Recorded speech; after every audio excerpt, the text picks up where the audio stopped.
खूप चांगला प्रतिसाद महाविकास आघाडीच्या सर्व उमेदवारांना आहे आणि चांगल्या पद्धतीनं या भागामध्ये पूर्वीपासून शेतकरी कामगार पक्ष आणि पुरोगामी विचाराचे सर्व नेते मंडळींचं या ठिकाणी तो विचार रुजवण्यासाठी कष्ट घेतलेला आहे. आताच बाळूशेठनी सांगितलं की दिवा पाटीलांनी सुद्धा या भागामध्ये आणि या भागाचा विकास होण्यासाठी सुरुवातीपासून शेवटपर्यंत काम केलेलं आहे आणि पनवेल महानगरपालिकेमध्ये जी कोण गोरगरीब जनता राहते त्यांच्या ज्या काही मूलभूत गरजा आहेत त्या मूलभूत गरजा अजून पूर्ण झालेल्या नाहीत आणि आपण या भागाकडे कुठेतरी तिसरी मुंबई म्हणून पाहिलं जातोय आणि त्या भागातल्या गोरगरीब जनतेला पाणी आरोग्य असेल शिक्षण असेल याच्यापासून वंचित ठेवलं जात असेल तर निश्चितपणे पनवेल महानगरपालिकेवरती महाविकास आघाडीचा झेंडा फडकायला म्हणजे 15-16 तारीख उजडणार आहे.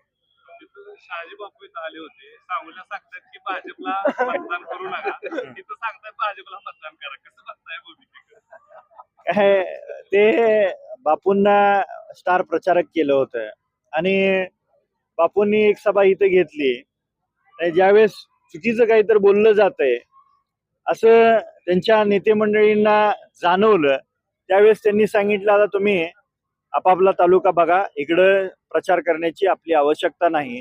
त्याच्यानंतर मला वाटत नाही दुसऱ्या कुठल्या सभेमध्ये बापू भाषण करताना दिसले असतील. याच्यावरून जनतेलाही कळतंय आणि आमच्यासारख्या कार्यकर्त्यांनाही कळतंय की काय घडतंय आणि काय घडलं पाहिजे. पण या भागामध्ये सांगोला तालुक्यातला स्वाभिमानी वर्ग राहतोय आणि निश्चितपणे चांगल्या पद्धतीनं त्या स्वाभिमानी वर्गाने माझ्यासारख्या तरुण कार्यकर्त्यावरती विश्वास ठेवून 25,000 मताचं मताधिक्य देऊन मला निवडून दिलंय आणि त्या पक्षाच्या लोकप्रतिनिधीला निवडून दिलं जात असताना त्या पक्षाचा कुठेतरी अवमान केला जातोय.